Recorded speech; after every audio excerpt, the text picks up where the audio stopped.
Hello, मी Shweta. So आपल्याला माहितीच आहे की आता सुट्टी पडली आहे, गणपतीची सुट्ट्या पडल्या आहेत आणि गणपतीच्या सुट्ट्या संपल्यानंतर लगेचच एक्झाम आहे. ओके, सो मस्त शाळेला सुट्टी आणि बिलकुल अभ्यासाचं काही नामोनिशाण नाही. ते दिवसातून असं थोडंफार कुठे 1-1.5 तास बसला तर बसला. त्यात आज सकाळपासून पूर्ण दिवस खेळ चालू आहे, पूर्ण दिवस. आणि आता मी त्याला संध्याकाळी अभ्यासाला बसवलं आहे. त्याला सकाळपासून त्याला काही त्रास होतो काहीच जाणवत नाही. आणि अभ्यासाला बसवल्यावर फक्त एक सेंटेन्स इंग्लिशचा वाचला आणि त्याला लगेच जाणवलं की त्याला इथे कुठेतरी दुखतंय.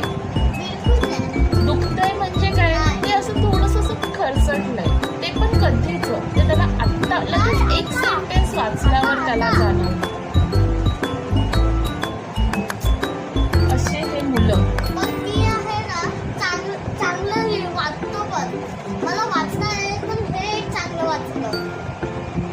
मला चांगलं वाचता येत नाही. He accepted